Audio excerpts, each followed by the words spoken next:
আজ তৈরি করব দারুণ স্বাদের একটি সন্দেশ। আর এই সন্দেশ দেখতে যতটা সুন্দর, খেতে কিন্তু এর থেকেও বেশি ভালো। মিষ্টির দোকানের মতো পারফেক্ট মিষ্টি বা সন্দেশ বাড়িতে তৈরি করা কিন্তু খুব বেশি কঠিন কাজ না। একটু চেষ্টা করলে খুব সহজেই একদম মিষ্টির দোকানের মতন পারফেক্ট সন্দেশ বা মিষ্টি বাড়িতে কিন্তু আমরা খুব সহজেই তৈরি করে নিতে পারি। তো চলো দারুণ স্বাদের এই সন্দেশের রেসিপিটি শুরু করি। তার আগে হ্যালো এভরিওয়ান, কেমন আছো তোমরা সবাই? আশা করছি সবাই ভালো আছো, সুস্থ আছো। চলে আসলাম আরেকটি দারুণ স্বাদের সন্দেশের রেসিপি নিয়ে তোমাদের কাছে। আর আমার এই রেসিপিটি ভালো লাগলে অবশ্যই আমার এই চ্যানেলটিকে সাবস্ক্রাইব করো। তো চলো রেসিপিটি শুরু করি। প্রথমে আমি গ্যাসে একটি কড়াই বসিয়ে দিয়েছি, আর তার মধ্যে দিয়ে দিচ্ছি 1/2 লিটার দুধ।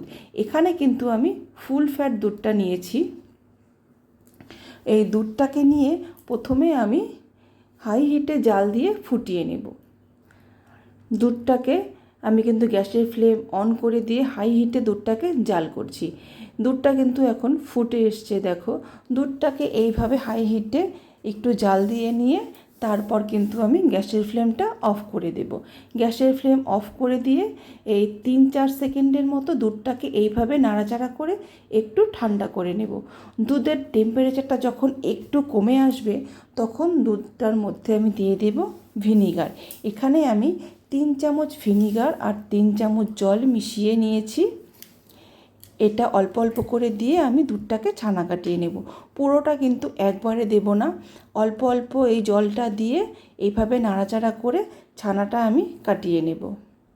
আপনারাও কিন্তু একবার এই ভিনিগারের জলটা দিতে যাবেন না, অল্প অল্প দিয়ে ছানাটা কাটাবেন। তো দেখো, এই বাকি আর একটু জল আছে, সেটুকু দিয়ে আমি ছানাটাকে পুরোটা কাটিয়ে নেব। এবার দেখো, পুরো ছানা কিন্তু খুব সুন্দরভাবে কেটে যাবে। ছানার থেকে যে সবুজ জলটা বের হয়, মানে হালকা সবুজ জলটা, সেটা কিন্তু এবার বের হয়ে যাবে। দেখো, খুব সুন্দরভাবে কিন্তু ছানাটা কেটে গেল। গ্যাসের ফ্লেম কিন্তু আমার অফ করাই আছে। দুধটা ফুটিয়ে নিয়ে আমি গ্যাসের ফ্লেম অফ করে দিয়েছিলাম। তো গ্যাসের ফ্লেম অন করে রেখে কিন্তু ছানাটা কাটাতে যাবেন না। এবার আমি ছানাটাকে একটা ছাঁকনির মধ্যে ছেঁকে নিলাম। এবার কিন্তু ছানাটাকে খুব ভালোভাবে ধুয়ে নিতে হবে, কারণ ভিনিগার দিয়ে যেহেতু ছানাটা কাটিয়েছি, যাতে কোনো টক ভাব না থাকে, তাই 2-3 বার জল দিয়ে আমি খুব ভালোভাবে ছানাটাকে কচলে কচলে ধুয়ে নেব, যাতে কোনো টক ভাব এই ছানার মধ্যে না থাকে। দেখো, আমি কিন্তু খুব সুন্দরভাবে, মানে খুব ভালোভাবে জল দিয়ে ছানাটাকে আমি কচলে কচলে ধুচ্ছি। তো ছানাটা কিন্তু এবার ধোয়া হয়ে গেছে। এবার এটাকে চেপে চেপে আমি জলটাকে বের করে নেব। এইভাবে চাপ দিয়ে দিয়ে যতটা সম্ভব জল বের করে নিতে হবে। আর ছানাটাকে কিন্তু ঝরিয়ে রাখার কোনো প্রয়োজন নেই। এইভাবে চাপ দিয়ে দিয়ে, মানে একটা চামচ দিয়ে চাপ দিয়ে দিয়ে আমি পুরো জলটাকে বের করে নেব।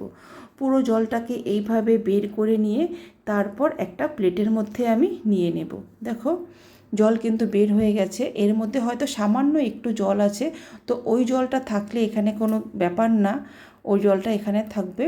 তারপর একটা প্লেটের মধ্যে পুরো ছানাটাকে আমি নিয়ে নিলাম।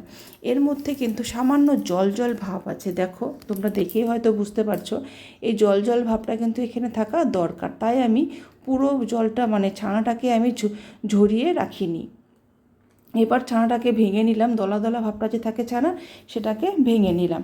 তারপর গ্যাসে আরেকটি প্যান বসিয়ে দিয়েছি। তার মধ্যে আমি দিয়ে দিলাম 1 কাপ গুঁড়ো দুধ, আর দিয়ে দিলাম 1 কাপ চিনি। তো চিনিটা তোমরা অবশ্যই তোমাদের স্বাদ মতো দেবে। আর দিয়ে দিচ্ছি 1 কাপ দুধ।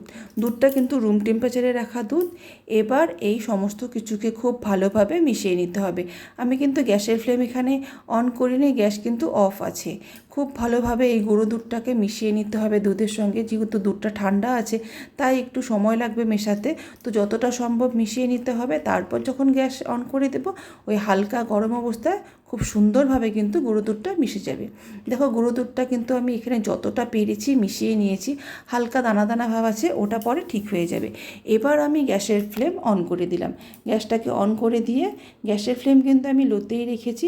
এইভাবে নাড়াচাড়া করে চিনিটাকেও গলিয়ে নেব, আর গুঁড়ো দুধটা যে আছে সেটাও কিন্তু এই লিকুইড দুধের সঙ্গে খুব ভালোভাবে মিশিয়ে যাবে। এরপর আমি দিয়ে দিলাম সামান্য ফুড কালার। এটা সম্পূর্ণ অপশনাল, তোমরা চাইলে নাও দিতে পারো, আমি এখানে কালারের জন্য দিলাম। ইয়েলো কালারের হালকা মানে সামান্য ফুড কালার এর মধ্যে আমি দিয়ে দিলাম। তো এটাকে মিশিয়ে নিলাম খুব ভালোভাবে। তারপর এর মধ্যে আমি দিয়ে দেব সেই ছানাটা। তোমরা চাইলে কিন্তু যে কোনো ফুড কালার দিতে পারো, আমি ইয়েলো কালার দিয়েছি। এই ছানাটাকে এবার এর মধ্যে দিয়ে দিলাম। তারপর ছানাটাকে খুব ভালোভাবে এই দুধের সঙ্গে মিশিয়ে নেব। গ্যাসের ফ্লেম কিন্তু পুরো গাছটা মানে সে লোতে রেখেই করতে হবে। আর একটা এলাচ দিয়ে দিলাম ফ্লেভারের জন্য, সামান্য ফাটিয়ে, আমি কিন্তু খুব বেশি ফাটাইনি এলাচটাকে, সামান্য ফাটিয়ে এলাচটা দিয়ে দিলাম ফ্লেভারের জন্য। তো এবারও দিয়ে একটু নাড়াচাড়া করে নেব। তারপর এর মধ্যে দিয়ে দেব ঘি। ঘি দিলে ঘিয়ের ফ্লেভারটা ভালো লাগে, তাই 1 চামচ ঘি দিয়ে দিলাম। ঘিটাকেও খুব ভালোভাবে এর মধ্যে মিশিয়ে নেব। এর মধ্যে মিশিয়ে নিয়ে কন্টিনিউ নাড়াচাড়া করতে থাকবো। এভাবে নাড়াচাড়া করতে করতে দেখবে যে দুধ যে ভাবটা আছে ছানার মধ্যে, সেই ভাবটা কিন্তু শুকিয়ে যাবে। দেখো এখন কিন্তু অনেকটা দুধ শুকিয়ে গেছে। এইভাবে নাড়াচাড়া করতে করতে কিন্তু পুরো দুধটাই শুকিয়ে যাবে আর ছানাটা একটা ডোয়ের মতন হয়ে যাবে। ছানা যখন দেখবে প্যানের থেকে উঠে যাচ্ছে, প্যানের গায়ে আর লাগছে না, তখন ভাববে এটা রেডি। দেখো এখানে কিন্তু এটা রেডি হয়ে গেছে, কারণ প্যানের গায়ে ছানা আর লাগছে না।